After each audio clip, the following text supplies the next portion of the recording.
Hi, dear student. I hope you all are fine. And let us we continue the further lectures. But today, let me have some recap that we have studied because I'm pretty sure that you may not be remembering everything that I have told you. Maybe today I can give you the extra knowledge.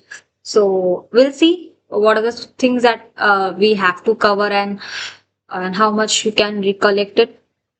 See, as I told you that there are different types of ventilation and space circulation. So, do we have to create first ventilation or do we have to first create the space circulation? See, both comes together. When it is about creating from the scratch, that means when you're going to create it from the ground level, there is nothing. It's just a simple plot, and someone told you that I'm going to create some window over here, door over here. So, is there is any orientation that you need to take in care, or it's just randomly you need to place all doors and windows? So, the fact is you have to take in care a lot of things, not just randomly going on placing door and window anywhere. What are those factors that you have to consider? First, whenever you're creating door and window, you should be knowing that it should be in the good place according to Vastu. If it is not, and it is not possible, then what to do? See, there are people who thinks that Vastu is required for a good opening. And what should be the good opening? So, the good openings are north, northeast, east. Okay.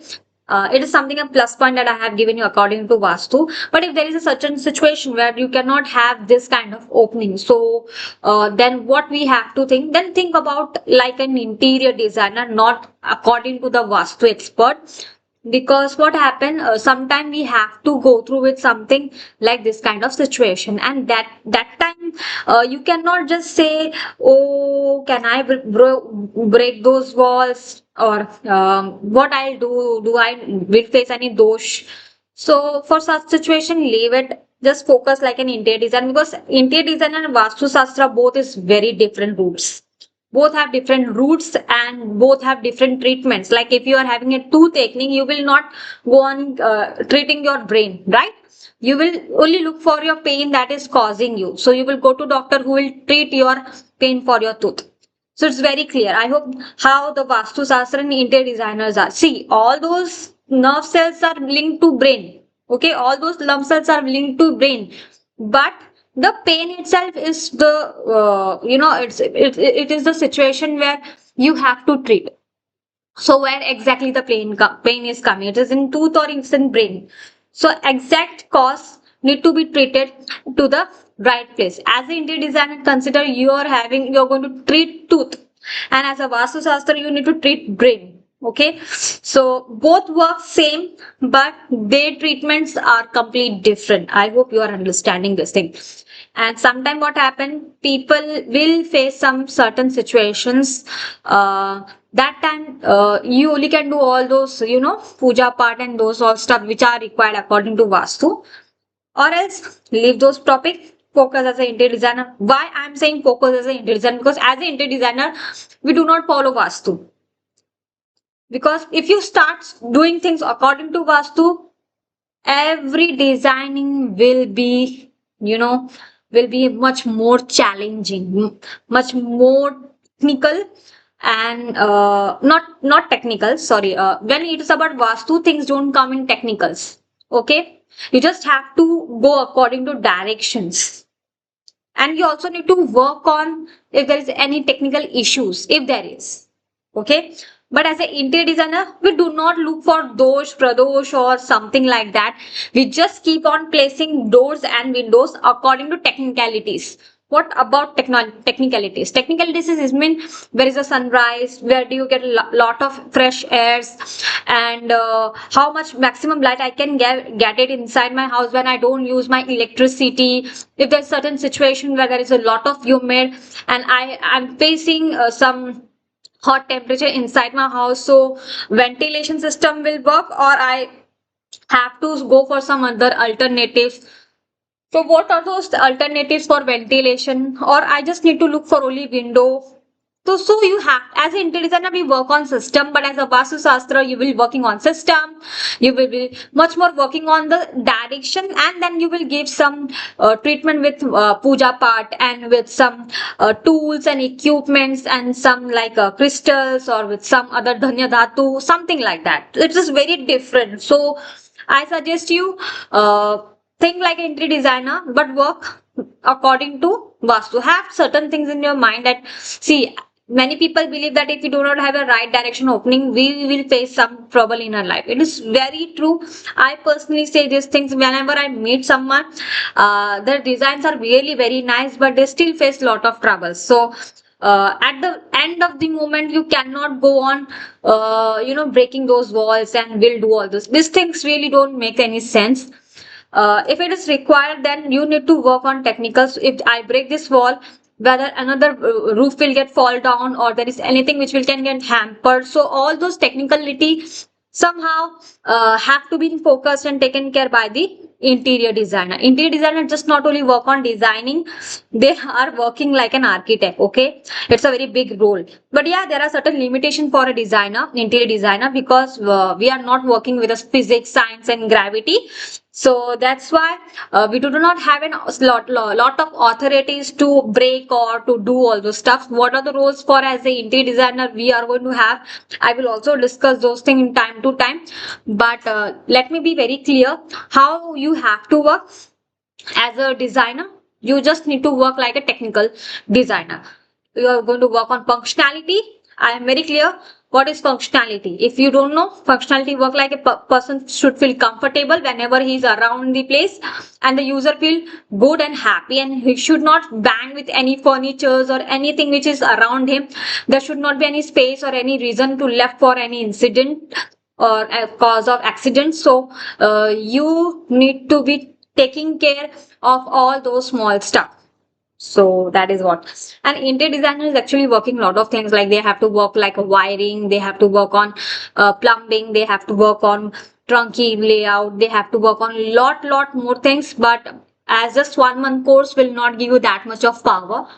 You are just limited with a designer, interior designer consultant. You can only advise according to the knowledge that I'm going to provide you in this situation. I'll recommend you and I suggest you just after this course, please go for some practitioners under some practitioner or some expert guidance, and then get some 1-2 years of experience. Then after that, yes, you may be having a tons of experience of people and their behavior and technical issues in all those projects, and you will learn a lot more things. Okay, so for that reason, it is required to have a proper experience from proper guidance.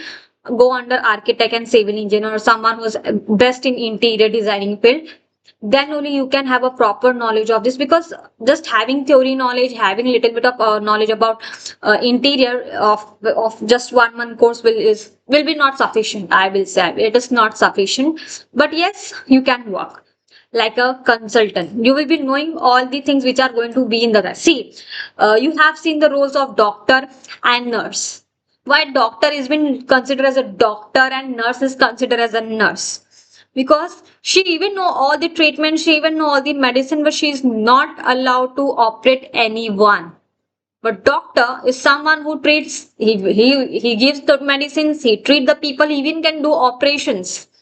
Okay, as an interior designer, when you hold a proper degree, you work like a doctor. But if you're having a short period of courses, then that means you are just consider yourself as a nurse who is having a knowledge of material things and other, treatments and the causes. You will be aware of all those stuff, but you are not allowed to do certain things, because if you do so, there will be, some strict action will be taken to you.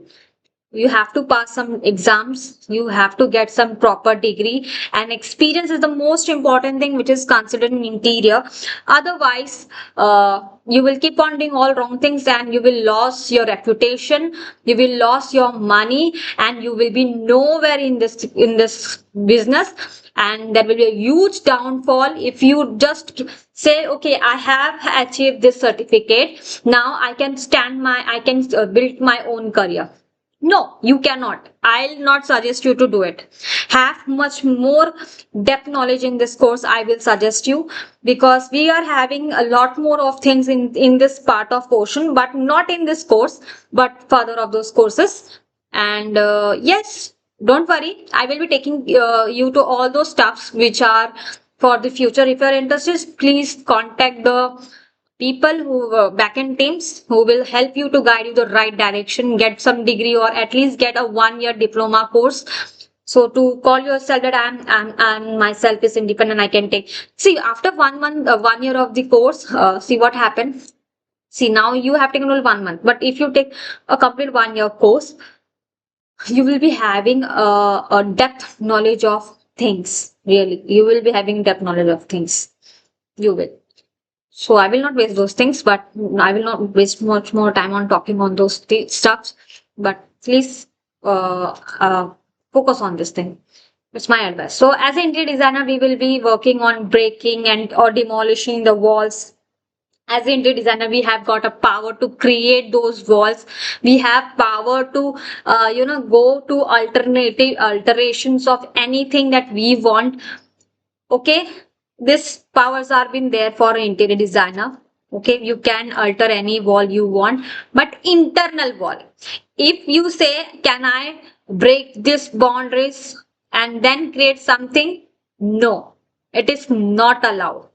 You need to get permission of architect or government or municipal corporations or civil engineer. Permission is completely advisable.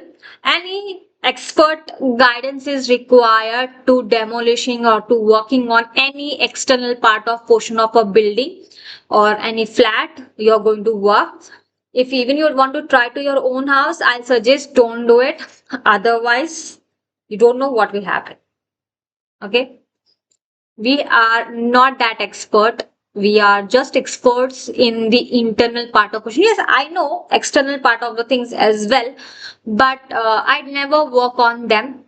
There are experts. I will recommend them for the treatment of external part of portion, because see, everyone has their own caliber or own expertise. So let them do what they are in and let us do what we know. That is what I say. Okay, but as a designer, you will be having a lot more of power and you will enjoy designing. See, designing is not just creating or working on furnishing and furniture. No, as an interior designer, you may get a chance to treat the plumbing, you will get a chance to repair the flooring. But how to repair a floor? What is the treatment required for flooring? Is there is any treatment that we have to work for window, floor, or how many types of flooring is there and where we have to work? What are the things you will learn in this? I will give you the overview of all those stuff, but detail will be only achieved by 1 year diploma course. Okay, you will be understand those things. Now as a designer, you will be working on privacy, you will be working on the right ventilation, you will be working on the light approaches, because in the morning we don't want the all time all those lights in the room. We want fresh air, we want bright sky, we want blessings of sunrises, a god like Sunday. So everything like we want in like a peace which will give you peace and happiness. So for that reason, what you need, you need to have a right directions of doors and windows. If you don't know where to place them, so let me tell you, uh, if you're creating from the very scratch, then your windows and doors opening need to be taken care where from. Have you studied this thing? I told you what to do, what not to do. You have to follow this rule. Okay, you have to follow this rule. If you follow this rule, you will be having a fresh air and you will be saving your life, because as a designer, we need to be working on the sustainability. And definitely, if you don't have lot of money, will you be able to afford 10,000 rupees for your lighting every month? just for 10,000. Just imagine, because we use AC, we use all those stuffs, and we still not feel comfortable inside the house. Why these things happen? Because we are not having the proper ventilation system inside the room. So that is where you have to really focus from the scratch. How many doors is required to one room, and what is light bearing wall, what is dead bearing wall, how this going to work, what is the civil expectations in this part of portion. What I mean of civil expectations, the technical things that they will work. Okay, you will be giving the direction. As interior designer, we have rights to give the direction. See, I believe that, for example, if you don't like this kind of direction, can I have an opening from here? Yes, you can have an opening from here. You can give a door opening from here. Can I have a window over here? See, if you can have a window over here, but then you need to have that there should be no wall, so that every or if you're having a wall, then there should be a proper window placement in this part of portion, because consider this is a block, okay, complete block room, and there is no window or ventilation. Is there is any use to have a door or window over here then? No. Or if yes, then what to do? You can let me give an example with drawing something, otherwise you will not understand what ma'am is saying. चलो आज हिंदी में भी थोड़ा बता देती हूँ. सी, देखिए, अगर ये एज ए डिजाइनर आप क्या कर सकते हो, आप खुद क्रिएट कर सकते हो डोर और विंडो. कैसे? आपको टेक्निकल वर्क करना पड़ेगा. आपके पास क्या क्या पावर्स है. आप इस वॉल को तोड़फोड़ कर सकते हो. ये अगर आपका खुद का घर है तो आप प्लानिंग दे सकते हो, तोड़फोड़ आप नहीं कर सकते. वो एक आर्किटेक्ट एंड सिविल इंजीनियर से परमिशन लेके करना. अगर ये इंटरनल वॉल है तो हाँ कर सकते हो, लेकिन एक्सटर्नल वॉल है तो थोड़ा संभल के, बिकॉज बीम कॉलम कहाँ आ रहे कहाँ नहीं है, ये सारी चीजों को आपको फोकस करना होगा. ओके, सो समझो मुझे यहाँ से दरवाजा बनाना है, तो मैंने यहाँ पर दरवाजा बनाया. Now can you see, this is window. Is it okay if we have a door and then window over here? See, what was that? What was that image? What was that image?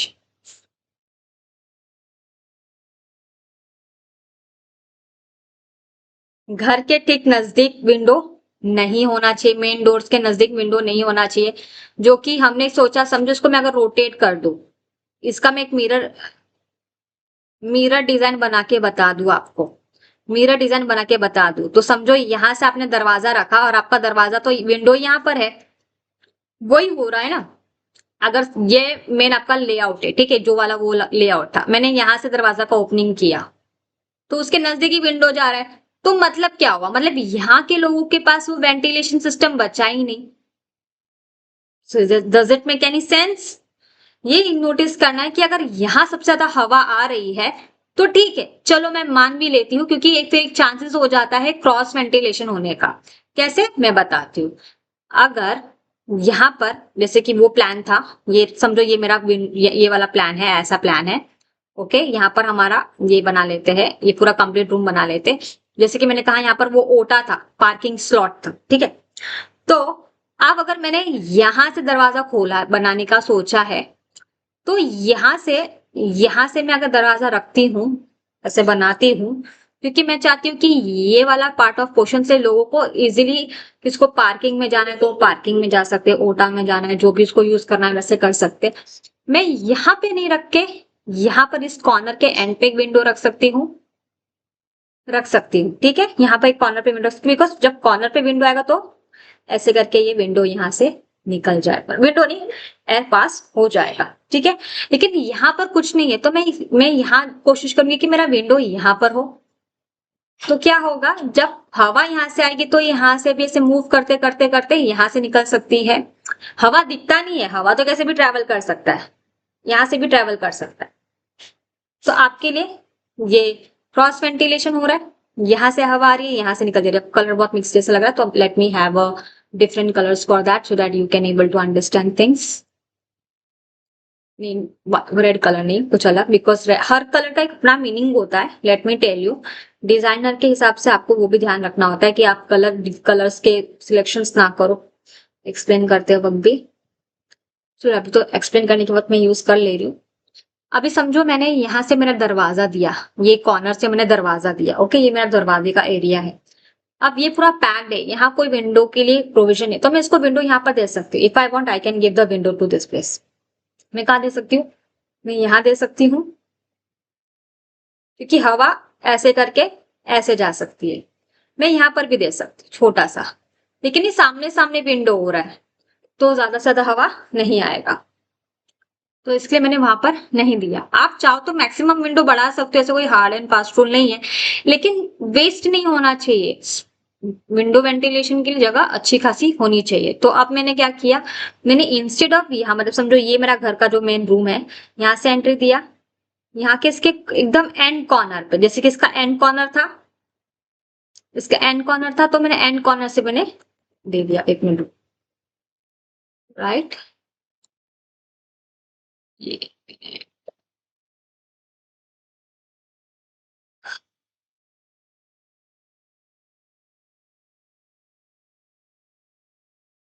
क्या किया मैंने यहाँ पे, चलो मैंने समझो यहाँ पर रख भी दिया है, यहाँ पर मैंने विंडो रख भी दिया है। मैंने ये मेरा पैक है पूरा वॉल, ये वाला पैक है। मैंने यहाँ से मैंने ये दे दिया डोर के लिए, मैंने एंट्री के लिए, मैंने यहाँ से विंडो के लिए प्रोविजन दे दिया, मैंने यहाँ से विंडो के लिए प्रोविजन दे दिया। अब ये पार्ट ऑफ पोर्शन है, तो मैं यहाँ से दरवाजा दे सकती हूँ। अगर ये पैक है तो रहने दो, मैं यहाँ पर विंडो दे सकती हूँ, यहाँ पर ये कॉर्नर पे। ओके, ये कॉर्नर पे विंडो, बिकॉज ये तो ऐसे अलाउड है ना, ऐसे जाना अलाउड है, पॉसिबल है, ये पॉसिबल है, तो आप ऐसे कर सकते हो। और एक छोटा यहाँ देना चाहते हो तो आउट पार्किंग में यहाँ पर छोटा सा एक विंडो बना सकते हो। तो क्या होगा, आपके पास क्रॉस वेंटिलेशन होगा, यहाँ से हवा आएंगी, यहाँ से हवा आएगी, ये दोनों हवा आपके रूम से यहाँ से निकल के जा सकती है, ये भी आप कर सकते हो। तो क्रॉस वेंटिलेशन आपको ध्यान रखना कि क्रॉस वेंटिलेशन का सिस्टम कहीं पर भी मिस आउट नहीं होना चाहिए, बिकॉज वो सबसे ज्यादा हेल्पफुल होता है क्रॉस वेंटिलेशन। और हवा देख के नहीं, तो हवा तो कैसे भी आ सकता लगता है, लेकिन सबसे ज्यादा हवा कहाँ से आ रही है वहां पर तो आपको मिस ही नहीं करना है विंडो एंड डोर के लिए। ओके, ये ध्यान रखना है। और वास्तु के देखना है तो east north east and north north. Okay, तो मैंने यहाँ पर ये एज ए डिजाइनर मैंने यहाँ पर वॉल बना दिया। आप चाहो तो ये भी कर सकते हो कि मैंने यहाँ पर दरवाजा बना दिया, यहाँ पर मैंने दरवाजा दरवाजा बना दिया। ये वॉल मेरा पैक है, ये वॉल मेरा पैक है। और क्योंकि यहाँ से है तो मेरा आते ही विंडो यहाँ पर होगा, तो मैं यहाँ से ये जो पार्ट ऑफ पोर्शन जो मिडल दिया ना, मिडल के बदले मैंने ऐसे दे दिया, ये वाला पार्ट ऑफ पोर्शन में दिया, ये वाला दे दिया। ओके, और मैंने फिर क्रॉस वेंटिलेशन के लिए अब यहाँ से मैंने ओपन किया है, तो देखिए यहाँ से अब मेरा हवा कैसे कैसे जा सकता है, ये बहुत इंपॉर्टेंट है, सब नेग्लेक्ट नहीं कर सकते। ओके, सो समझो मेरा हवा यहाँ से आ रहा है, तो मेरा हवा यहाँ से जा सकता है। ओके, हवा यहाँ से जा सकता है, फाइन। फिर और दूसरा हवा कहीं से कहीं और से आ सकता है कि नहीं आ सकता, आ सकता है। तो यहाँ से आया तो यहाँ से ये हवा पास हुआ। ओके, यहाँ से ये हवा पास हुआ, यहाँ से ये हवा गया, तो ये क्रॉस वेंटिलेशन हो रहा है। ये भी हो सकता है कि ये हवा यहाँ से भी निकल जाए, यहाँ से निकल जाए। ओके, ये भी हो सकता है कि यहाँ से हवा आए, यहाँ से निकल जाए। तो मेन डोर से आपका क्रॉस वेंटिलेशन हो रहा है। अब ये हवा के लिए यहाँ पर तो ब्लॉक हो जा रहा है, तो रूम बहुत डैम्पनेस से भर जाएगा। डैम्पनेस की वजह से प्रॉब्लम क्या होगी, भी दीवारों में इफेक्ट होगा। सो आपको यहाँ पर भी कहीं ना कहीं विंडो के लिए प्रोविजन दे सकते हो, आप यहाँ पर विंडो के लिए प्रोविजन दे दो। ओके, आप चाहो तो यहाँ पर भी विंडो के लिए प्रोविजन दे सकते हो। तो जब प्रोविजन इतने सारे होंगे ना, तो आपके घर में ना वेंटिलेशन की कोई कमी नहीं रहेगी। ओके, ये हवा यहाँ से आए, यहाँ से ट्रेवल किए, यहाँ से निकल गए, या फिर ये तब ऐसे भी हो सकते हैं कि यहाँ से आए, यहाँ से रिटर्न गए, ऐसे करके हो सकता है। ठीक, और यहाँ पर तो ये रूम पैक नहीं रहेगा। क्रॉस वेंटिलेशन कितने सारे, मतलब यहाँ से भी हवा आ रहे, यहाँ से हवा आ रहे, यहाँ से हवा आ रहे, यहाँ से हवा आ रहा है, तो रूम में कोई प्रॉब्लम नहीं है। और ये अगर आपने ओपन रखा, मतलब समझो ये स्पेस आपने ओपन रखा, होगा नहीं, लेकिन अगर आप चाहते हो, आप चाहते हो तो यहाँ पर आप बेडरूम भी बना सकते हो। इंस्टेड ऑफ दिस कि चलो मैंने आउट मुझे कार पार्किंग के लिए नहीं, मुझे बेडरूम के लिए बनाना, तो वो भी बना सकते हो। तो ये एज ए डिजाइनर आप खुद डिजाइन कर सकते हो कि मुझे क्या बनाना है क्या नहीं बनाना है, ये सारा कंट्रोल हमारे पास होता है। ओके, अब अदर यूटिलिटी स्पेस चाहिए क्या नहीं चाहिए, वाटर क्लोजेट स्पेस चाहिए कि नहीं, ये जो आपके क्लाइंट के रिक्वायरमेंट्स होंगे ना, वो सारे आपको लिखने होंगे। एंड देन उसके अकॉर्डिंग वो क्या चाहते हैं, उनको क्या दिक्कतें हो रही है, उनको रूम बड़ा करना है, रूम छोटा करना है, हमने कलर्स के टाइम पे भी पढ़े थे, तो पहले रूम छोटा बड़ा करोगे तो फिर जब कलर अप्लाई करोगे तो क्या क्या कलर्स यूज होने वाले, ये सारी चीजें ना पहले ही आपको लिस्ट डाउन करनी है, क्योंकि जब तक आपके पास एक लेआउट क्लियर क्लिस्टर नहीं होगा और क्या क्या एप्लीकेशन करने वाले वो चीजें क्लियरली नहीं होगी ना, तो आप सही से डिजाइन नहीं कर पाओगे, बोलते हैं ना फंक्शनैलिटी पे सही से वर्क नहीं कर पाओगे, तो functionality should be the first priority. अब जबकि यहाँ पर उसने यहाँ पर एंट्री दिया है, तो ये बहुत थकाने वाला काम है, मतलब यहाँ से आओ फिर यहाँ से जाओ, फिर एक साइड से बहुत अच्छा है क्योंकि प्राइवेसी कोई ब्रीच नहीं हो रही, जिसको चेयर टेबल लगाना है यहाँ पर चेयर टेबल लगाओ। फर्नीचर का प्लेसमेंट भी आपको देखना पड़ेगा जब आप ये सारी चीजें चेंजेस करते हो, तो मैं जो जहाँ पर फर्नीचर का प्लेसमेंट करी हूँ वहां पर प्राइवेसी का तो कोई रोल नहीं आ रहा। ये भी देखना है कि जो मैं फर्नीचर बहुत सारा लगाने वाली हूँ, डेकोरेटिव आइटम लगाने वाली हूँ, तो मुझे कौन से एरिया में एम्फेसिस करना है, कहाँ मुझे बैलेंस क्रिएट करना है, डिजाइनिंग कैसे लगनी चाहिए, तो ये सारी चीजें आपके उस प्लानिंग में आएंगी। ओके, ये सारी चीजें उस वक्त उस प्लानिंग में आएगी, और चीजें अच्छी से डिजाइन अगर होगी तो मजा आए। फिर एस्थेटिक वैल्यू भी फोकस करो। एस्थेटिक वैल्यू क्या होता है? क्या होता है? मटेरियल लगाना, डेकोरेटिव आइटम को लेके आना और सही जगह पर उसको प्लेस करना, यही शोभा बढ़ाती है। Shobha is nothing but an aesthetic value. किसी लड़की का नाम नहीं ले रही हूँ मैं, मतलब समझा रही हूँ। ओके, तो पता चला मैम मेरा भी नाम शोभा है, नहीं है, मेरा नाम शोभा नहीं है। सो हाँ, एज ए डिजाइन आपने ये किया मैम, आप हमने ये लगा दिया दीवार, अब मुझे लगता है कि मैम ये तो ब्लॉक क्रिएट करेगा, तो भाई इसके बीच में से भी आप पैसेज बना सकते हो ना, ये वाला दरवाजा किचन के लिए जा रहा है, if you want you can फिर, और otherwise you can complete demolish this wall, it is not required, so don't make it.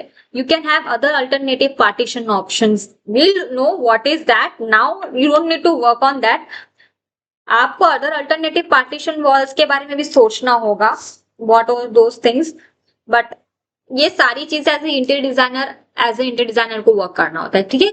तो ये नहीं कि इंटीरियर डिजाइनर मतलब घर सफाई करने वाली, interior designer is working like an architect. Let me tell you, we are having lot of things to do, we are not proper architect but in times we are working like an architect. Okay, हमें सारी चीजों को रीमॉडिफाई करना होता है। If there are civil work, then we have to meet those challenges, and once you meet those challenges you need to find out those solutions, and then you will be working on all those details. आप ये तोड़फोड़ का काम interior designer सच में करते हैं क्या? खुद रिसर्च कर लो, पता चल जाएगा। ओके, एक्सटर्नल नहीं, इंटरनल अलाउड है, परमिशन लेने पड़ती है, ऐसे नहीं कि भाई मैं आज इंटीरियर डिजाइनर बनी सब तोड़ दो क्योंकि मैं इंटीरियर डिजाइनर हूँ, नहीं, परमिशन लगती है, लाइसेंस लगता है, प्रैक्टिस करने का भी लाइसेंस लेना पड़ता है, ऐसा नहीं कि कोई भी रैंडमली चला गया और वो कराएगा, नो, फिर आपको ना पुलिस उठा के लेके जाएगी, अलाउ नहीं करेगी, तोड़फोड़ का केस लग जाएगा आपके ऊपर। देखो, बिल्डिंग में जब किसी के घर पे इंटीरियर का काम करते नॉन ऑब्जेक्शन लेटर कुछ लेना पड़ता है ना, राइट? क्यों? कल को कुछ डैमेज किया तो ऐसा उठ के नहीं आना चाहिए झगड़ा करने के लिए, फाइन। ये स्टेयरकेस भी हम लोग प्लान कर सकते हैं। यस, समझो ये किसी का 2 स्टोरी रूम है, ठीक है, ये तो ग्राउंड फ्लोर हुआ, अब यहाँ पर फर्स्ट फ्लोर बनाना है। जस्ट इमेजिन ये वाला वाटर क्लोजेट नहीं समझते, ये स्टेयरकेस की समझते। अब ये स्टेयरकेस कैसे भी हो सकता है, ये स्पाइरल हो सकता है, यू स्टेयरकेस होता है, यू कर्व हो सकता है, यहाँ पर एस्केलेटर भी ला सकते हो, एलिवेटर भी ला सकते हो, आपके पास जितना पैसा आप डिजाइनिंग के लिए इन्वेस्ट कर सकते हो, लिफ्ट ला सकते हो, आपके पास जितना पैसा है आप वो उसके अकॉर्डिंग करोगे। तो वो सारी चीजें भी देखनी पड़ेगी, अगर मैं लिफ्ट यहाँ ला रही हूँ तो कैसे बनाएगी, मैं चीजें इजी बनाने वाली हूँ, टफ बनाने वाली हूँ, बहुत ये सारी प्लेसमेंट आपको करनी होती है एज ए इंटीरियर डिजाइनर, ठीक है, ये सारा इंटीरियर डिजाइनर का काम होता है। लेकिन वो बहुत हाई लेवल के प्रोजेक्ट्स होते हैं, तुरंत को इतने लेवल के प्रोजेक्ट्स नहीं देंगे, जब आप स्टार्टिंग में काम करोगे छोटे छोटे तो 10-15 हजार से ज्यादा कमा नहीं पाओगे।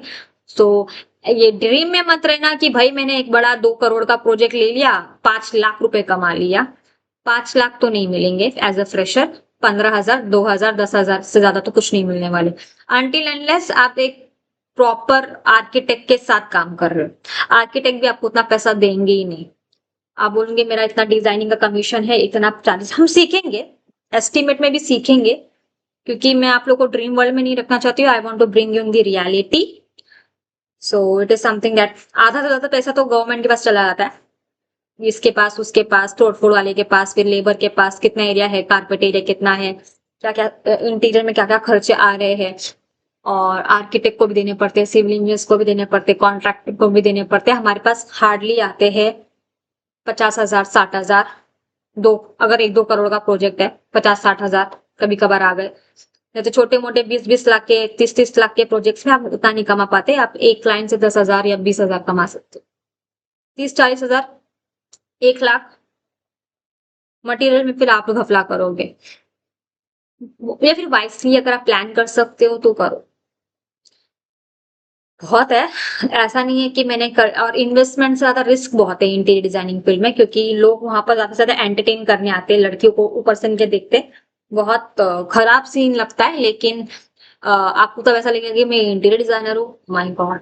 मैंने फील किया है। So as a women challenging job होता है, तो आपको भी थोड़ा स्ट्रांग होना पड़ेगा। लोग आके जाएंगे, क्लाइंट सीरियस होंगे नहीं होंगे उसको कैसे पता करें, ये भी एक चैलेंज होता है। You never know that person is really interested in you और इन योर डिजाइनिंग ऑल दो स्टफ्स। तो कैसे करना है, क्या करना है, ये भी मैं आपको बताऊंगी। क्लाइंट क्या करना चाहिए, ऐसे पता करें कि ऐसे क्लाइंट को एंटरटेन करना चाहिए। अच्छी फिल्म लगेगी तो ऑब्वियसली वो आप लेके नहीं आई, थोड़ी शादी से शादी में, बेटी से शादी करवानी है, बेटी से शादी करवानी है। लेकिन कुछ लोग होते हैं यंग यंग लोग, ऐसे टाइम पास के लिए भी आ जाते हैं। तो ऐसे लोग कैसे पहचाने? तो आप क्या करना, मुझे सीधा बोल देना कि भाई ये ले आओ, मुझे आपके घर पे एक विजिट मारना पड़ेगा। या फिर आप कह देना कि भाई आपके घर का स्क्वायर फीट बताइए क्या है, आपके रिक्वायरमेंट्स क्या है, मेरी सारी लिस्टिंग आप कर लो। ओके, सारी लिस्टिंग आप कर लो। और हेलो, हेलो, हाँ, 1 मिनट।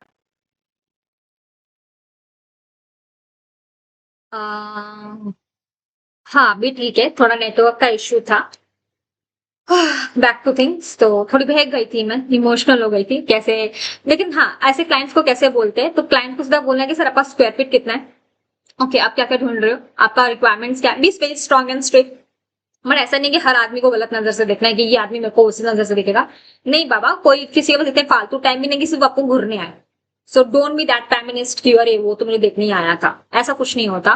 वो 100 में से 50 मिल जाएंगे, ऐसे 50 अच्छे भी होंगे। मैं रेशियो 50-50 का बता रही हूँ। लेकिन यू डोंट नो ना कौन कैसा आएगा, कौन क्या नहीं होगा। तो थोड़ा अच्छे फॉर्मल कपड़ों में रहिए।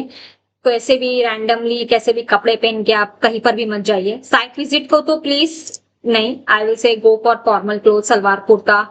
अच्छा, देखो कुछ कुछ आजकल मैं देखती हूँ डिजाइनर्स को ऐसे करके जाती है, कपड़े पहन के जाती है और दिखाती है मैं कितनी बड़ी डिजाइनर हूँ।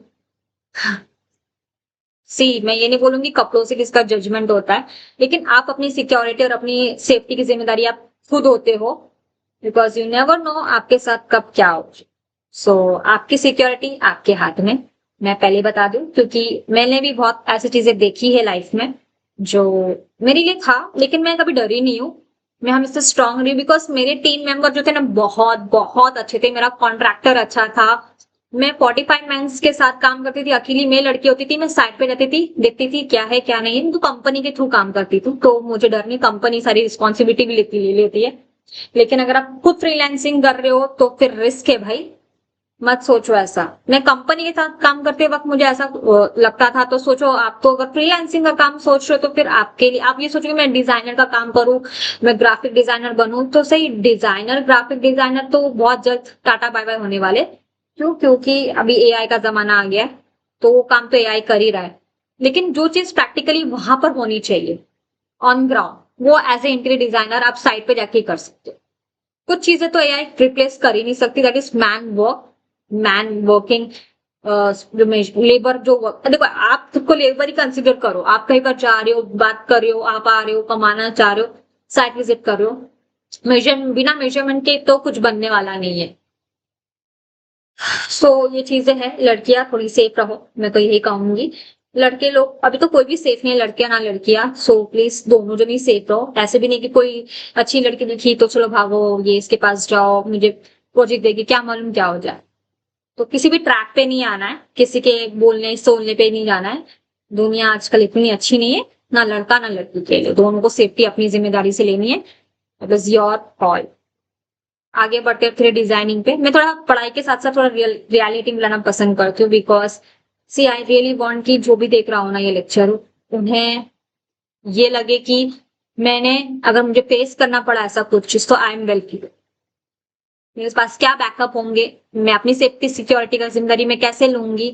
क्योंकि लड़कियां जब डिजाइनिंग में एज ए डिजाइनर होती है ना, तो उनको कोई वैल्यू नहीं देता, उनको तो ये कौन है। लेबर के पास ज्यादा नॉलेज होगा आपसे, आर्किटेक्ट, आज अगर मैं बोलूं आर्किटेक्ट से ज्यादा दिमाग वाला कौन है, लेबर है, जो घर बना रहा है। आर्किटेक्ट डिजाइन बना रहा है, बट लेकिन डिजाइन को रियलिटी में डेवलप कौन कर रहा है, लेबर्स, वो कंस्ट्रक्शन में काम कर रहे हैं।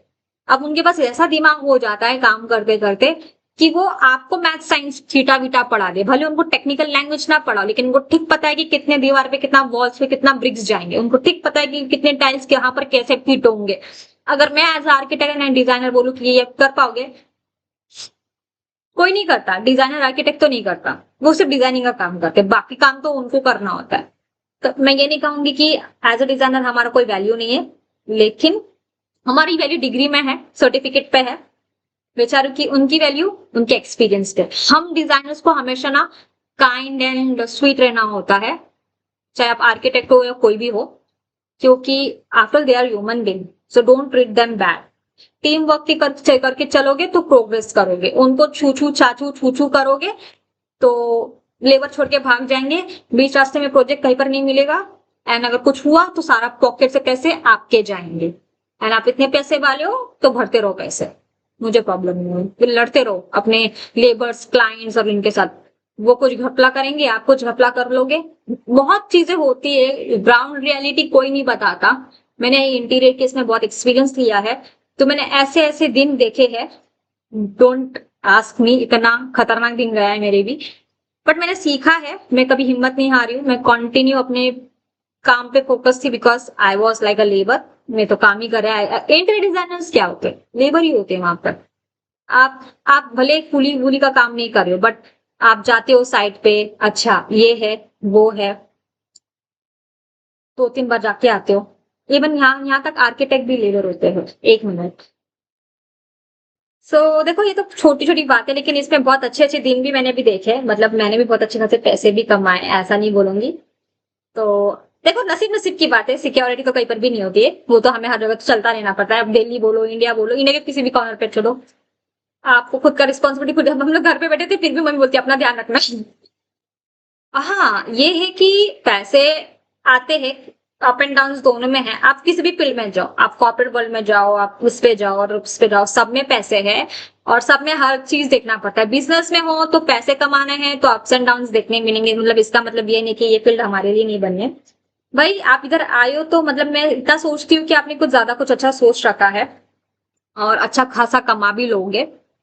और देखो, अगर आप एक प्रोजेक्ट से 15 से 20 हजार कमाते हो किसी एक प्रोजेक्ट से एज अ फ्रीलांसर, तो अगर आपके महीने में 3 से 4 प्रोजेक्ट्स आते हैं मिनिमम, तो 4 लोगों से 15 हजार का कैलकुलेट करो कितना आता है अपने महीने में। ठीक है, मिनिमम बता रही हूँ, मैक्सिमम तो आप 1-2 लाख रुपए तो कमा ही लेते हो, लेकिन फिर वैसे क्लाइंट्स भी होने चाहिए। तो ऐसा नहीं है कि चैलेंज ही चैलेंज है भाई।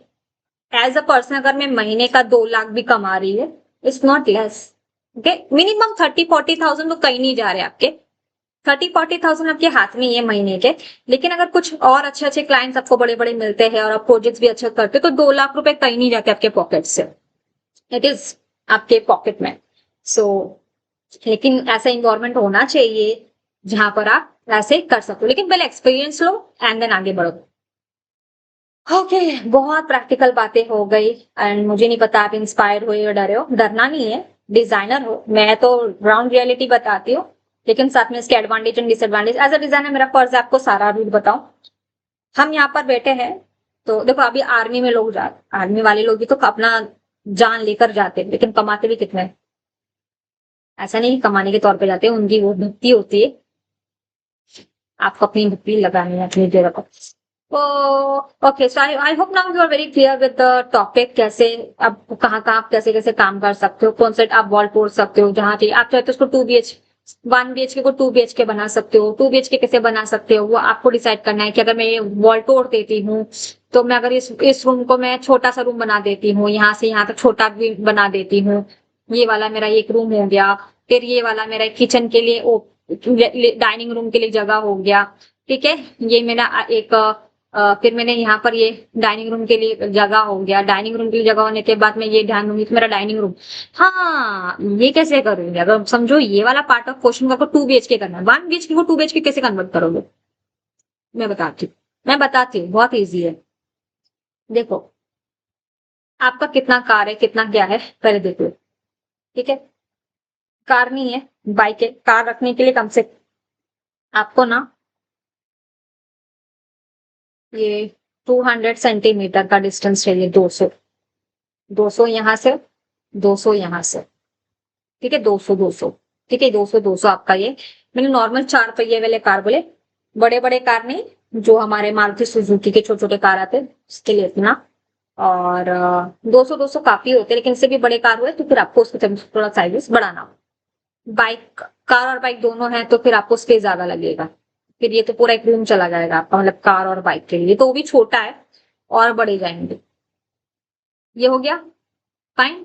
अब मैंने समझो कार पार्किंग मेरे को नहीं चाहिए, मेरे पास कार ही नहीं है, बाइक भी नहीं है, सिर्फ स्कूटी आएगी। तो स्कूटी के लिए तो स्कूटी घर के बाहर भी आप लगा सकते हो ना, तो ओटे में, ओटे साइड पे आपके पास ये ओटा है, आपने ओटा बनाया, ठीक है। आपने ओटा बनाया, हमारा प्लान ये है कि मैंने यहाँ पर अपना ये बनाया, ये मेरा एंट्री, घर का एंट्री यहाँ से है, ये मैंने ऐसे किया। अब मैंने यहाँ पर ये किया, ये वाला ये किया। अब मैंने लिविंग रूम के लिए कंसिडर करो, ये पूरा पैक है, यहाँ पर विंडो नहीं है, मैंने सिर्फ लिविंग रूम के लिए मैंने आधा ये इधर कर दिया। अब मेरे लिए क्या है, ये लिविंग रूम मेरे लिए इधर है, मेरे लिए मेरा डाइनिंग रूम इधर है, ओके। मेरा डाइनिंग रूम इधर है, living living cum dining room मेरा यहाँ पर है। ओपन रख सकते हो living cum dining, but partition दे दोगे तो प्राइवेसी के लिए अच्छी, बिकॉज कभी कभार डाइनिंग रूम अगर मेस रहा तो किसका डायरेक्ट नजर नहीं जाएगा, तो आप वो भी देख सकते हो। एंड देन क्या होगा कि ये होने के बाद इसके यहाँ पे आपने ये किया, ठीक है, आपने ये किया, फिर आपने यहाँ से आपने प्रोविजन दिया। अब यहाँ से प्रोविजन देने के बाद आप क्या करोगे, ये वाले पार्ट ऑफ पोर्शन में आप एक ये वाले हिस्से पे इसको आप ये वाले पार्ट ऑफ पोर्शन को थोड़ा छोटा कर दो। यहाँ पर आपने कॉमन टॉयलेट के लिए जगह बना दी, कॉमन टॉयलेट, ओके। तो आपने यहाँ पर कॉमन टॉयलेट बना दिया, ओके। यहाँ पर मैंने कॉमन टॉयलेट बना दिया, common toilet, okay. Common toilet की जगह बना दी। और आपने इसी के अंदर अगर वॉश अपने कुछ वॉशिंग मशीन के लिए यूटिलिटी बनाना है तो वॉशिंग मशीन के लिए यूटिलिटी यहाँ पर मैंने बना दिया, ओके। कॉमन टॉयलेट एंड ये आपका ये है। अगर चाहे तो आप वैसे भी बना सकते हो, वरना नॉर्मली आप कॉमन टॉयलेट को बड़ा भी कर सकते हो, ऐसा कुछ नहीं है, ओके, फाइन। तो मैंने क्या किया, ये वाला मेरा पार्किंग एरिया, ये वाला हिस्सा मैंने अपने लिविंग रूम के लिए सोचा। मैम को स्टैंडर्ड डायमेंशन होता है क्या? स्टैंडर्ड डायमेंशन तो होता ही है, हर एक रूम का अपना रहता ही है, लेकिन अगर इतने से छोटे रूम में अगर आपको कस्टमाइज करना है तो देन आपको एडजस्ट करना होगा, ठीक है। तो फिर चीजें छोटी हो जाएंगी, या फिर आप करो ओपन रख दो, लिविंग कम डाइनिंग रूम कर सकते हो ना, लिविंग कम डाइनिंग रूम आपने यहाँ से ओपन रखा लिविंग कम डाइनिंग के लिए, तो आपने यहाँ पर क्या किया, ये ओपन हो गया। अभी ये वाला पार्ट ऑफ पोर्शन अगर ये है आपका वॉल, तो यहाँ पर आपका सोफा आ जाएगा, सिंगल सोफा आ जाएगा, यहाँ पर सेंटर टेबल आ जाएगा। अब टीवी पैनलिंग कहाँ जाएगा, तो ये सही डायरेक्शन है क्या? नहीं। तो अगर मैं ऐसे बनाती हूँ तो मैं अगर अलग दूसरा ऑप्शन क्या क्रिएट कर सकती हूँ, मैं कलर पिंक ले लेती हूँ अभी। तो समझो मैंने यहाँ से मैंने अपना ये यहाँ से मैंने अपना दरवाजा बनाया, ठीक है। तो मैं इसको एल शेप सोफा यहाँ पर दे सकती हूँ, राइट। एल शेप सोफा मैंने यहाँ पर दे दिया। एंड फिर मैंने ये वाले हिस्से को मैंने ये किया कि मैंने ये वाले हिस्से में कॉर्नर पे अपना डाइनिंग टेबल रख दिया, ये वाले कॉर्नर पे ऐसा डाइनिंग टेबल रख दिया, लेकिन फिर भी प्राइवेसी ब्रीच हो रही है, तो ये भी सेंसिबल ड्राइंग नहीं है। तो आखिर में मैं क्या करूं, कैसे बनाऊं? मुझे अपना पूरा ये भी चाहिए, मतलब 2 BHK भी चाहिए, 2 BHK या फिर 1.5 BHK रूम, तो एक्स्ट्रा रूम भी मुझे बढ़ाना है। तो कैसे करोगे? मैं एक काम कर सकती हूँ कि मैंने दरवाजा यहाँ से रख दिया, ठीक है, ये बेटर ऑप्शन होगा। देखना, यहाँ पर मैंने ये दरवाजा रख दिया, ठीक है, यहाँ पर मैंने दरवाजा रख दिया। यहाँ पर मैंने अपना ये को मैंने इसको कंसील कर दिया, ये वाले पार्ट ऑफ पोर्शन को कंसील कर दिया, ये पूरा वॉल कंसील्ड है मेरा। अब कंसील्ड होने के बाद मैं विंडो अगर बनाऊंगी तो मैं विंडो कहाँ बना सकती हूँ? ये विंडो के लिए आपका जगह, आपका विंडो यहाँ पर आया। ठीक है, आपका विंडो यहाँ पर है बिकॉज हम क्रॉस वेंटिलेशन याद करो। ठीक है, अभी आपका ये डाइनिंग रूम भी अगर मुझे रखना है तो मैं कैसे डाइनिंग टेबल या डाइनिंग रूम को प्लान कर सकती हूँ? अगर दरवाजा यहाँ से है तो आपका ये आपका ओपनिंग भी ऐसे जाएगा, ओपनिंग भी आपका ऐसा जाएगा, वेस्ट नहीं होना चाहिए जगह। हर एक छोटी चीज, छोटी कॉर्नर बहुत मैटर करती है। तो मैंने क्या किया, ये जगह पे मैंने इसको यहाँ पर ऐसे करके सिंगल सोफा दे दिया और यहाँ पर मेरा टीवी यूनिट दे दिया। ओके, टीवी यूनिट दे दिया। अब यहाँ पर मैंने क्या किया, ये वाले हिस्से पे मैंने अपने लिए एक डाइनिंग टेबल के लिए जगह बनाई। क्या कर दी? जगह बनाई। आप चाहो तो इसको, देखो ये वाला जो डिस्टेंस होगा ना दरवाजे का, ये डिस्टेंस कितना होता है आपका?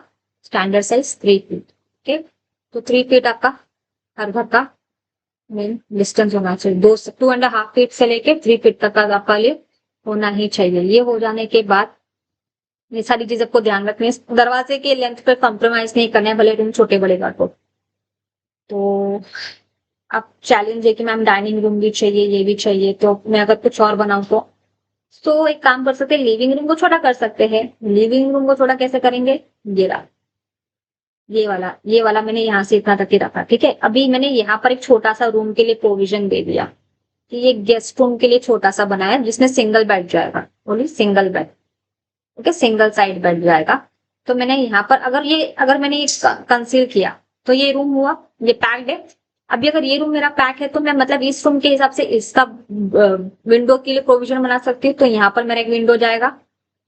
ठीक है, यहाँ से डोर, यहाँ पर विंडो, तो यहाँ पर जो भी आपका लाइट, यहाँ से हवा आएगा और यहाँ से निकल जाएगा। ओके, तो ये सॉरी उल्टा बनाया है मैंने, गलत बनाया एक्चुअली, नॉट उल्टा, प्रैक्टिकली कुछ सेंसिबल डिजाइन बनाने के लिए हमने क्या किया, 3 फीट का हमने दरवाजा यहाँ से बनाया। ठीक है, अब 3 फीट का दरवाजा होने के बाद मैं यहाँ का जो रूम होगा यहाँ से मैं ऐसे कर देती हूँ। ठीक है, ये मेरा ये जगह है, पैसेज एरिया है। अब लिविंग रूम तो बहुत छोटा हो जाएगा, 3 फीट का लिविंग रूम तो होता नहीं है, तो ये रहा, मैंने ऐसे किया। ओके, अब मेरा क्या है, मेरा चैलेंज क्या है कि मैंने पैसेज के लिए जगह बना दी, ये जगह ऐसे बना दी। अब मेरे पास ये रूम है, ये वाला छोटा सा ये स्पेस बनता है, तो मैं ये कर सकती हूँ कि मैं ये वाला वॉल को मैं बढ़ा दूं। ठीक है, ये वाला वॉल यहाँ से बढ़ा दूं। अब मैं ये कर सकती हूँ कि मैं इसका ओपनिंग यहाँ से दे दूं। ओके, यहाँ से इसका ओपनिंग दे दूं और मैं अपना बेड यहाँ पर रख दूं। ओके, क्योंकि मुझे 1.5 रूम बनाना है ना कि 2 BHK, ये पॉसिबल नहीं है। ओके, यहाँ पर बेड बना दो और मैंने यहीं पर ही कहीं पर विंडो दे दिया। ओके, यहाँ पर मैंने विंडो दे दिया, यहाँ से मेरा डोर, यहाँ से मेरा विंडो और यहाँ पर मेरा बेड। छोटा सा स्टोरेज आया तो आया, या फिर आप सोफा का वो जो बेड का होता है ना, बेड के अंदर का ही स्टोरेज आप रख लो। ठीक है, बेड के अंदर का ही आप स्टोरेज रख लो। तो अब यहाँ से पैसेज पे आए, अब ये वाला पार्ट आपका एम्प्टी है, ये वाला पार्ट आपका एम्प्टी है, तो यहाँ पर क्या कर सकते हो, ये वाला जगह तो वेस्ट हो गया, यहाँ पर कुछ कर नहीं सकते, सिंपल आप डाइनिंग टेबल के लिए प्रोविजन कर सकते हो। अब ये डाइनिंग टेबल कैसा होगा, मैम ये तो पूरा ब्लॉक क्रिएट कर रहा है, अच्छा ही नहीं लग रहा है, तो फिर आप देखिए फंक्शनैलिटी यहाँ पर लैक कर रही है। तो एज ए इंटीरियर डिजाइनर आपका क्या रोल है, ये वॉल को हटाओ, ये वॉल मूव हो सकता है, ये वॉल को, तो मैंने किचन भी छोटा कर दिया, तो मैंने किचन को ही छोटा कर दिया, मैंने सिर्फ इसमें सिर्फ एल शेप किचन बना दिया। ये रहा मेरा एल शेप किचन। ठीक है, ये मेरा एल शेप किचन हो गया। मैंने विंडोज एज इट इज रखे, ये ओपन रहेगा, होता है ना किचन भी ओपन होता है। अब मेरे पास ये जो वॉल है यहाँ से यहाँ तक का वॉल मिला, तो ये एक रूम बना। बाकी मेरे पास ये सारा रूम है, तो मैं लिविंग कम डाइनिंग रूम के हिसाब से, अब देखो ये मेरा वॉल बना, ये मेरा वॉल बना। इसको मैंने क्या किया, मैंने इसको ऐसे कर दिया। ठीक है, ये मेरा किचन हो गया। अब ये मेरा पूरा किचन, ये पूरा किचन किचन। अब ये वाला पार्ट ऑफ क्वेश्चन यहाँ से आता है और ये वाला पार्ट ऑफ क्वेश्चन यहाँ पर होता है। तो अब ये वाला हिस्सा मेरा क्या हो जाएगा, एक सिंगल बेडरूम जैसा, छोटा सा बेडरूम जैसा हो जाएगा, मतलब सिंगल बेड के लिए काम आ जाएगा। ओके, आप यहाँ पर किचन कम डाइनिंग कर सकते हो, किचन कम लिविंग रूम कर सकते हो, किचन कम लिविंग, यहाँ पर किचन कम लिविंग हो गया। किचन कम लिविंग के लिए आपने ये प्रोविजन दे दिया, आप दरवाजा आप यहाँ से डाल दो। ओके, दरवाजा आपने यहाँ से दे दिया। दरवाजा यहाँ से दे देने से आपका एडवांटेज क्या हो जाता है आपके लिए, या फिर ये डिसएडवांटेज है। अगर मैं दरवाजा यहाँ से दिया, क्या हम दरवाजा यहाँ से दे सकते हैं क्या? आपके मन में क्वेश्चन आया है क्या? दे सकते हो, आप दरवाजा यहाँ पे दे सकते हो। तो समझो यहाँ पर मैंने दरवाजा दिया, देखो एक दरवाजा चेंज होने की वजह से कितना कुछ चेंज हो रहा है। पूरा डिजाइनिंग का फर्नीचर लेआउट ही पूरा चेंज हो जाएगा, आपका फ्लोरिंग लेआउट ही पूरा चेंज हो जाएगा। यहाँ पर दरवाजा देने की वजह से क्या हो रहा है कि आपके पास ये कंप्लीट एक वॉल मिल रहा है, एक कंप्लीट वॉल मिल रहा है ये, ठीक है। ये हमारा रूम किचन ये रहा, ठीक है। ये आपका ये प्लेटफॉर्म यहाँ से यहाँ तक ये बस, ओके। ये वाला आपका किचन प्लेटफॉर्म यहाँ से यहाँ तक है। आपके पास ये 2 फीट का गैप है, 2 फीट। और आप अब इसको इसमें एल शेप किचन बनाओ, पैरेलल किचन बनाओ, जो किचन बनाना है वो आपके ऊपर है, आपके साइजेस के ऊपर है। अब मेरे पास ये रहा, ये वाला स्पेस मिला, ये रहा। अब ये रूम मिला, एंड देन जो भी है आपको थोड़ा ये देखना है कि ये रहा, मैंने अपने लिए इतना स्पेस बना लिया। अब एटलीस्ट ये 6 बाय 6 फीट इंटू 8 फीट रखना है ये रूम का साइज, ठीक है। ये जो रिमेनिंग बचा सो बचा वो आपके लिविंग कम डाइनिंग रूम के लिए चल जाएगा। अब जब आपका ये आ जाएगा ना ये वाला पार्ट ऑफ क्वेश्चन, तो आपके पास ये वॉल है, ये वॉल है, ठीक है। ये वॉल है, ये वॉल है, ये वॉल एंड ये वॉल एंड ये वॉल। तो जब दरवाजा आएगा तो खुलेगा कहाँ से? दरवाजा इस तरफ खुलेगा। खुलने के बाद क्या आएगा, आप यहाँ पर अपना एल शेप सोफा दे सकते हो, एल शेप सोफा दे सकते हो। तो प्राइवेसी कहीं ब्रीच नहीं हुई। आपने यहाँ पर टीवी यूनिट के लिए प्लेसमेंट दे दिया। आप चाहो तो यहाँ पर डाइनिंग के लिए कुछ प्रोविजन से दे सकते हो, फोल्डेबल डाइनिंग के लिए प्रोविजन दे सकते हो। फोल्डेबल डाइनिंग जब जरूरत है तो आपने फोल्डेबल डाइनिंग दे दिया। ये एज ए इंटीरियर डिजाइनर आपको ये सब टेक्निकल चीज पे काम करना है, ठीक है। अगर फोल्डेबल नहीं चाहिए, फिक्स डाइनिंग टेबल चाहिए तो फिक्स डाइनिंग टेबल। देखो इतना ध्यान रखना है कि इसके बीच का जो डिस्टेंस है ना 2 फीट का होना चाहिए। मेन आपके चेयर टेबल के साथ टोटल डिस्टेंस 2 फीट के गैप पे होना चाहिए, कुछ चीज किसके साथ बैंग नहीं होना चाहिए, ठीक है। तो यहाँ पर 4 सीटर के लिए मैंने बना दिया, जो भी है 2 सीटर। तो अभी देखो ये प्रॉपर मेजरमेंट में नहीं है, मैं आपको सिर्फ आइडिया दे रही हूँ क्या क्या पॉसिबल है, तो ये आपको ध्यान देना है। ये लिविंग कम डाइनिंग रूम का मैंने एक प्रोविजन किया, ये हो गया, ये हो गया। अब इधर एक बेड भी आ गया, बेडरूम भी आ गया छोटा सा, किचन भी हो गया। अब इस किचन आप जो शेप का देना चाहते हो दे दो। बेडरूम दे दिया, ठीक है, बेडरूम दे दिया। मास्टर बेडरूम कम टॉयलेट, मास्टर बेडरूम का टॉयलेट के साथ अटैचमेंट देना ही है, ठीक है। ये आपका ये है, ये आपका बेडरूम हो गया, इसको थोड़ा बढ़ा दो, ठीक है। ये आपका ये ऐसा आ गया। तो आपके पास एक मास्टर बेडरूम कम टॉयलेट हो गया। तो बेड आपने यहाँ पर बेड बना दिया, तो आपका ये टीवी यूनिट यहाँ पर आ जाएगा। यहाँ पर विंडो वेंटिलेशन है, तो आराम से क्रॉस वेंटिलेशन जा रहा है, तो लाइट एंड इसका भी कोई प्रॉब्लम नहीं है। तो एज ए इंटीरियर डिजाइनर हमें बहुत सारी छोटी छोटी चीजों पे काम करना है। आपने एक दरवाजा क्या चेंज किया, आपका बाकी डिजाइनिंग भी धीरे धीरे चेंज हो रही है। तो बहुत सारी चीजें मैटर कर जाती है if you keep on doing all this stuff. Door window का प्लेसमेंट कैसा आराम से सब निकलते गया, ओके। तो ये चीजें आपका एज ए डिजाइनर काम पे ध्यान रखना है। इसके लिए तो लोग कमा लेते हैं अच्छा खासा, बहुत कमा लेते हैं। इंटीरियर डिजाइनर्स इसके लिए हायर होते हैं, बिकॉज हम फंक्शनैलिटी पे वर्क करते हैं, प्रैक्टिकलिटी पे वर्क करते हैं, फिर एस्थेटिकल एस्थेटिकल मतलब लैमिनेट कौन सा होना चाहिए, फैब्रिक कौन सा होना चाहिए, फर्निशिंग कौन सा होना चाहिए, कर्टन्स कौन सा होने चाहिए, क्यों होने चाहिए, क्या होनी चाहिए, ये सारी चीजें उसमें आती है। अब आगे बढ़ते हैं। अब इसमें वेंटिलेशन का जो चैलेंज है आपको वो देखना है। Do and don'ts, please follow do and don'ts. अब आते हैं बहुत important, furniture detail and size and materials, बहुत ही इंपॉर्टेंट है। अब देखो हर एक चीज का ना अपना साइजेस होते हैं। मैंने कहा था आपको अपना बेड का ये जो भी बेड है उनके डायमेंशन ढूंढ निकालने हैं, स्टैंडर्ड डायमेंशन ढूंढ निकालने हैं। तो आपने ढूंढा क्या? अगर हाँ तो सैटरडे तक मुझे दे दो, फाइन, सैटरडे तक दे दो। एंड देन जो भी अभी सोफा का भी है, अभी सोफा भी ये जो साइजेस आप कस्टमाइज कर सकते हो, डिजाइनर का काम ही होता है। लेकिन जो चीज स्टैंडर्ड में उसको स्टैंडर्ड में, अभी स्टैंडर्ड साइज और कस्टमर साइज में फर्क क्या है?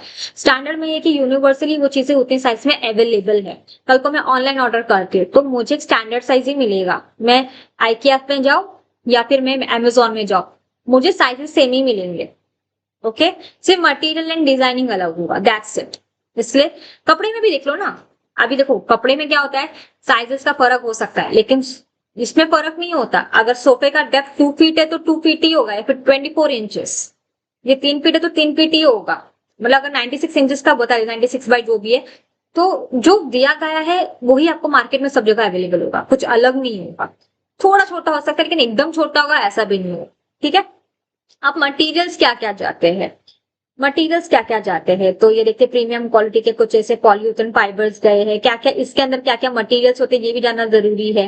ये बनते कैसे, इंटीरियर डिजाइनर को ये सारे डिटेलिंग वर्क पे भी ध्यान देना पड़ता है कि कल को आपको खुद का डिजाइनिंग का फर्नीचर का काम करना है, फर्नीचर में पूरा फोकस करना है, बिजनेस आपका खुद का स्टार्टअप करना है, आप पूरे फुल फ्लैश इंटीरियर का काम नहीं करना चाहते हो, आप बस फर्नीचर पे फोकस करना चाहते हो, तो आपको पता होना चाहिए कहाँ पर कैसे मटेरियल्स में क्या क्या जाता है, इसके इंटरनल या फिर इसके डेवलपमेंट प्रोसेस क्या क्या है, वुड कौन से यूज होने चाहिए, wood type of wood you need to choose, oak wood का क्या है, ये सॉफ्ट वुड है कि हार्ड वुड है, हार्ड वुड और सॉफ्ट वुड में फर्क क्या है, क्योंकि ये दोनों वुड अलग अलग जगह पर पाए जाते हैं। ओके, इंडिया में आपने सागवान का नाम सुना होगा, मैंगो का नाम, पाइन, ओक, इन सबका नाम सुनना होगा। ओके, तो ये जो दिए गए ना ये अभी आते हैं एस्थेटिक वैल्यू पे। आपने एक बार वुड ले लिया, अब उसके ऊपर की कवरिंग कैसे जाएगी, अब ये वुड ना ये हार्डवुड एंड सॉफ्टवुड में आते हैं, तो इसमें क्या है फिर आप चूज करोगे कि मुझे लॉन्ग रन में कैसे मेंटेन करना है, क्योंकि एज ए डिजाइनर आपको मेंटेनेंस पे भी फोकस करना होगा, आप सिर्फ डिजाइनिंग प्रोसेस पे तो नहीं लगे रहोगे, आपको डिजाइनिंग प्रोसेस पे कहाँ पर भी ध्यान देना है, कहाँ कहाँ ध्यान देना है,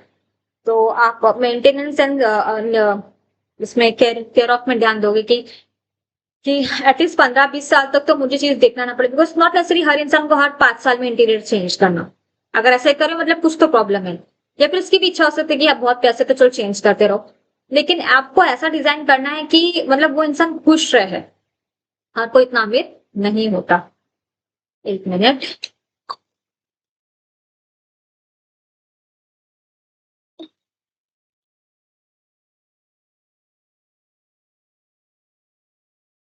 ओके, सो अब क्या है कि वुड जो है ना, ये सारे जो प्लाईवुड है, ये अपने अपने जो आप फिनिश देखे हो ना, आपको कैटलॉग में दिखे ओक वुड, पाइन वुड, ये सब कल ऐसे अलग अलग अलग आपको ये टेक्सचर्स देखने मिलेंगे, तो ये दिखाएगा कि फाइनली इसका आउटलुक क्या है, दिखेगा कैसे।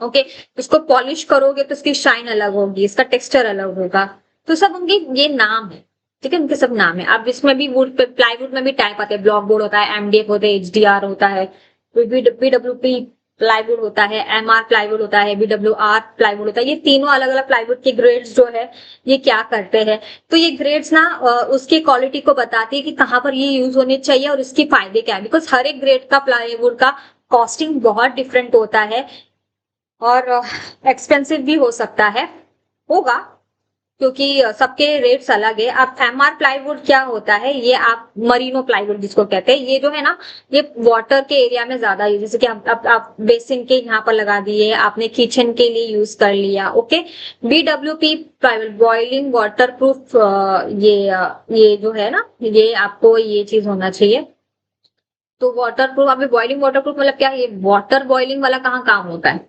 ये आप बाथरूम के अंदर के कैबिनेट्स यूज कर सकते हो, बाथरूम के अंदर के लिए अच्छा होता है। ओके, एंड बाथरूम अच्छा होता है, देन ये बाथरूम अच्छा हो गया, आपके घर के अंदर के जो भी फर्नीचर है वहां पर यूज कर सकते हो, जहां पर पानी का कांटेक्ट ज्यादा है, पानी का कांटेक्ट ज्यादा है, तो एमआर एंड बीडब्ल्यूपी प्राइम में से कोई भी आप चूज कर सकते हो आपके बजट के अकॉर्डिंग।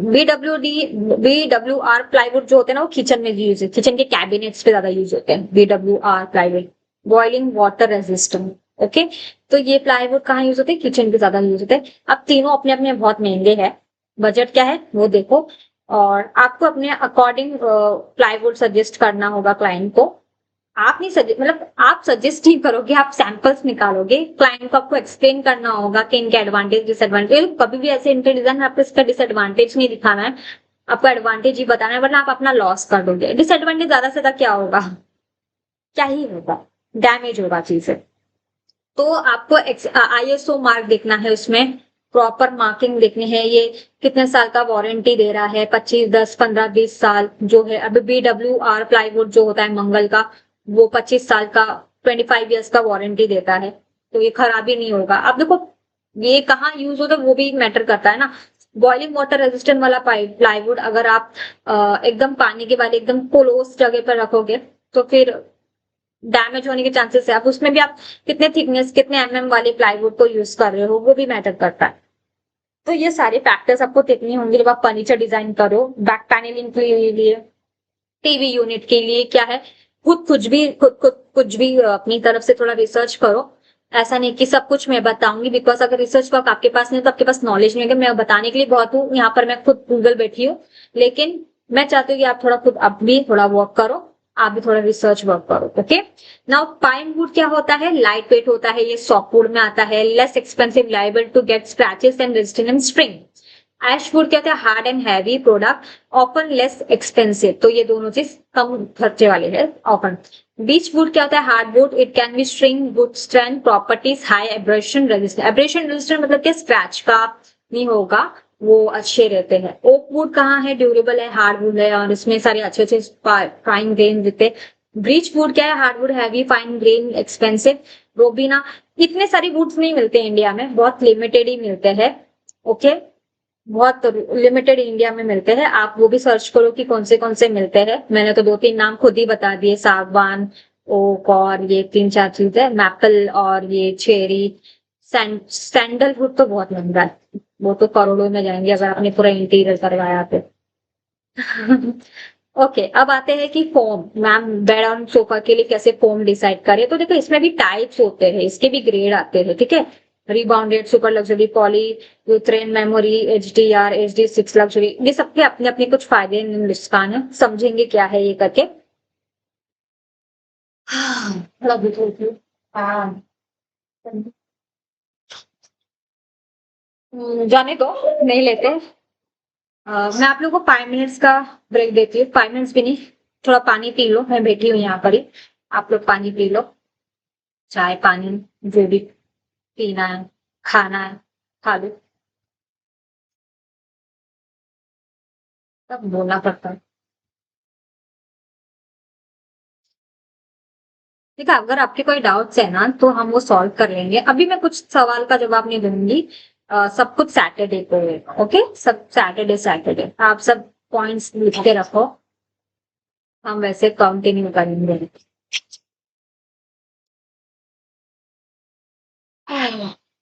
ओके, कंटिन्यू कर। सो जो अभी एज ए डिजाइनर इसके अंदर का मटेरियल क्या क्या जाएगा वो भी आपको पता होना चाहिए, एटलीस्ट दिखता कैसे है वो तो पता होना चाहिए ना। आप मार्केट में जाओगे तो मिलेंगे सैंपल्स आपको, लेकिन हमें कहाँ पर क्या यूज करना चाहिए वो भी तो पता होना चाहिए। अभी पॉलीयूरेथेन फोम क्या होते हैं? अलग अलग टाइप के फोम्स आते हैं सोफा और बेड के लिए। हमारे लिए क्या बेटर है? Budget, all is all about budget, जितना अच्छा बजट उतना अच्छा चीज। ठीक ठाक बजट होती है, स्टैंडर्ड चीज है, मैं खराब तो नहीं बोलूंगी, चीज कोई खराब नहीं होती, स्टैंडर्ड होता है। ओके, पॉलीथीन फोम क्या होता है? Common use in both of sofa and mattress, तो मैट जो गद्दी होती है उसके लिए भी यूज होता है, सोफा के लिए भी यूज होता है। तो यहाँ पर इसे ना polyurethane fibre, high density polyurethane fabric, तो ये चीजें होती है। अभी यहाँ पर जो हाई डेंसिटी PU फॉर्म लिखा है, बेटर सपोर्ट एंड ड्यूरेबिलिटी, तो इससे क्या होता है कि ये जो हम बैठते हैं ना तो ये बाउंस करने में हेल्प करता है, ये कंफर्टेबल फील कराता है। इसके प्रॉन्स, वो ये एडवांटेज एंड डिसएडवांटेज क्या है, मतलब अच्छे क्या है? ये अफोर्डेबल है, लाइट वेट होता है, available in various density, density के अकॉर्डिंग ही वो जैसे बैठ पाओगे आप, आराम कर पाओ थोड़ा। कॉन्स क्या है इसके? लोअर ड्यूरेबिलिटी में सैग ओवर टाइम, तो मतलब जितना ज्यादा बाउंस बढ़ेगा, जैसे कि ओवर टाइम का मतलब ये है कि किसका प्रेशर ज्यादा जा रहा है उसमें, क्योंकि उनकी भी अपनी स्ट्रेंथ है ना। तो 2 साल के बाद आप देखोगे कि ये अपना, 2 साल भी मैंने बहुत ज्यादा बोला है, बहुत जल्दी इसके रिजल्ट्स दिखने मिलते हैं। ये ना जैसे अभी बाउंस है, लेकिन जैसे थोड़ा थोड़ा होगा ना ये ऐसा ऐसा ऐसा डल हो जाएगा, मतलब अंदर ना ये जैसे हो जाएगा, बाउंसीनेस कम हो जाएगा, ठीक है। लो डेंसिटी फॉर्म क्या है? Softer but less durable. Less durable मतलब क्या? कि ये उतने ज्यादा दिन तक टिकेंगे नहीं। मेमोरी फॉर्म क्या है? वेलोसिटी फॉर्म उसको कहते हैं, ओके, वेलो elastic city form, sorry for my pronunciation. Use in proper mattress and high end sofa, महंगे होते हैं ये, पहली बात तो मैं बता दूं, ठीक है, पहले ही बता दो। Popular mattress and high end sofa, excellent pressure relief, conform to body से, मतलब जैसे बैठोगे ना उसके हिसाब से वो शेप ले लेते हैं। मेमोरी फॉर्म की तरह ही काम करता है, मतलब मेमोरी फॉर्म के बारे में पढ़ रहे हैं हम लोग। तो यस, जैसे आप बैठोगे ना वैसे वो शेप ले लेगा। आपके पास वो अभी टीवी में ना बहुत सारे एडवर्टाइजमेंट आते हैं कि आप एक क्या नाम है वो, बॉडी वाला जेल टाइप का होता है ऐसा कुछ, आप बैठोगे तो उसका आपका शेप ऐसे ले लेता, कंफर्टेबल है सर। आप आइकिया में जाओ, बहुत सारे ऐसे आपको मिलेंगे एग्जाम्पल्स, जिसमें gel infused memory, good cooler sleeping surface and open celled memory, improve breathability, दोनों अलग क्वालिटी है। आप जैसे आपको ठीक लगे, आपके बॉडी के हिसाब से, आपके बजट के हिसाब से, क्योंकि महंगे हैं, महंगे हैं, महंगे हैं, प्लीज एक्सपेंसिव। अगर ऐसा कुछ मेमोरी फॉर्म वाला आप लेते हो तो आपका बेड या सोफे, बेड का ही ले लो तो आपको पड़ेगा वो 65 से 1 लाख के अराउंड। अच्छा क्वालिटी का लोगे तो 65,000 से 1 लाख के अराउंड आपको पड़ेगा कॉस्ट, अराउंड। मतलब प्लस माइनस 80,000 तक तो जाएगा ही जाएगा। फिर ट्रांसपोर्टेशन, वो सारा चीज देख लो क्या। लेटेक्स फॉर्म भी थोड़े महंगे होते हैं अभी, जो भी ना सब महंगे वाले। तो स्टैंडर्ड बजट में जो आते हैं ना वो यही है, ठीक है। हाँ, लेटेक्स फॉर्म क्या है, premium mattress, eco friendly sofa, natural breathable durable hypoallergenic, मतलब किसी कुछ स्किन एलर्जी ना हो, आपको कंफर्टेबल हो, आप आराम से सो। कभी कभार क्या होता है कि हम बैठते हैं ना, हमारे बम या फिर हमारा पेट दुखने लग जाता है, तो वो प्रॉब्लम नहीं आती इसमें। Sorry for that language. Made from rubber and rubber tree किससे बनाया हुआ है। सिंथेटिक लैटेक्स, इसमें को 3 टाइप के लैटेक्स आते हैं, natural latex, synthetic latex and blended latex. Chemically produce less expensive.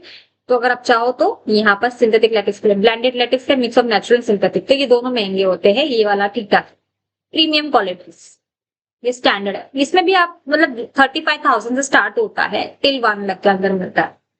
मैं इसकी बात कर लूं, बेड किया, सोफा का जैसे आप स्टाइल लोगे उसके बेसिस पे मैटर करता है। रिबॉन्डेड फॉर्म ये बहुत महंगे होते हैं, बहुत बहुत बहुत बहुत बहुत।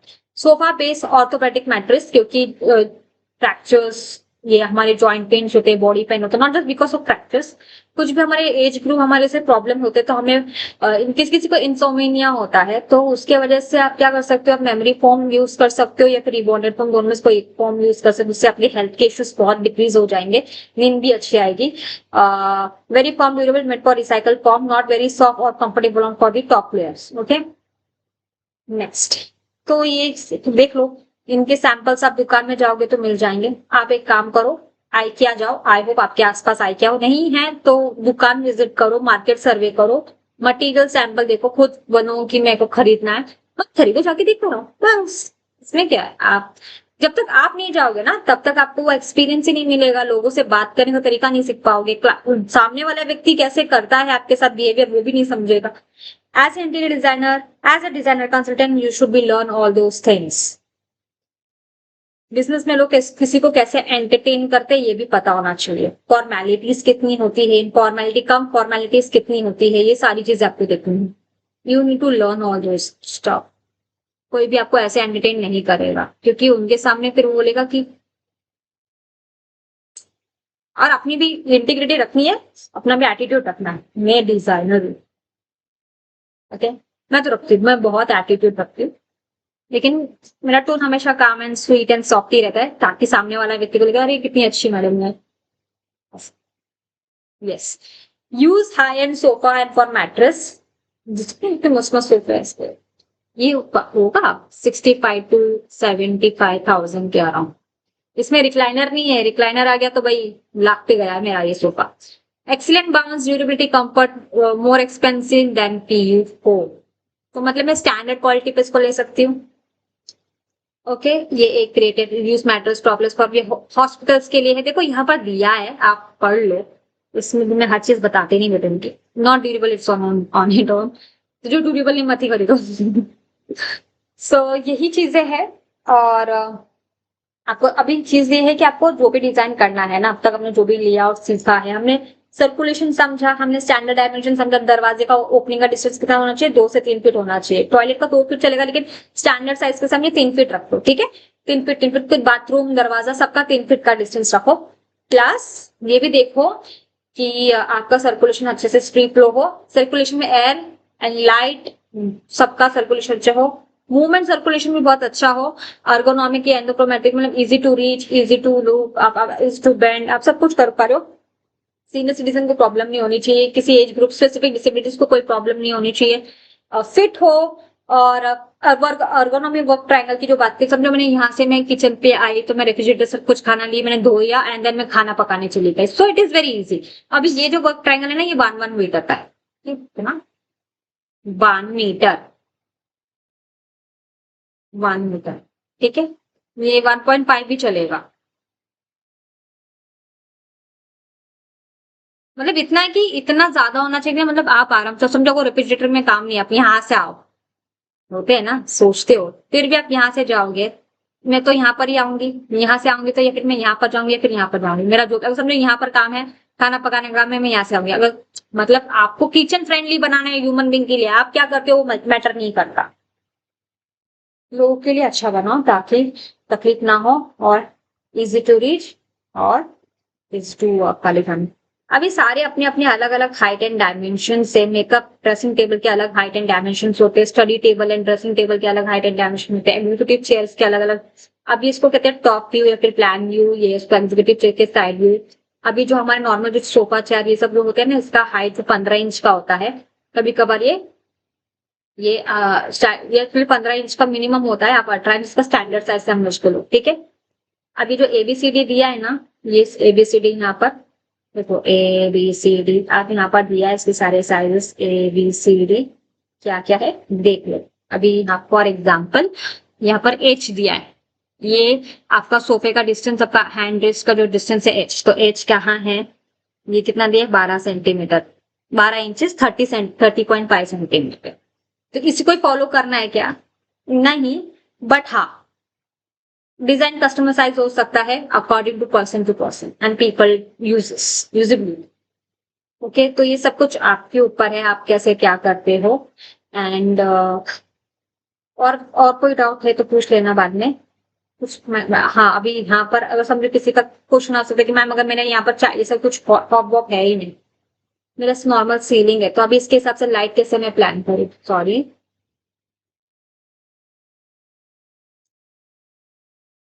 लाइट कैसे प्लान करूँ।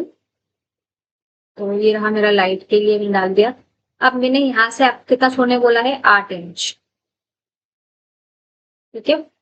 अब ये जो लाइट है ना, एकदम सर के ऊपर लाइट हुआ ना तो प्रॉब्लम क्या होगा बता, सर के ऊपर एकदम लाइट हुआ ना तो प्रॉब्लम है कि इसकी शैडो की रिफ्लेक्शन खाने पे गिरेगी और अच्छा नहीं लगता, ठीक है, ये ध्यान रखना है। तो 8 इंच का जो भी डिस्टेंस है देखो कहाँ आ रहा है एग्जैक्टली, देन उसकी वजह से जो लाइट आपका रिफ्लेक्शन है ये है कि मेन खाने पे गिरना चाहिए रदर देन ये, खाना मेन फोकस होना चाहिए ना कि पर्स।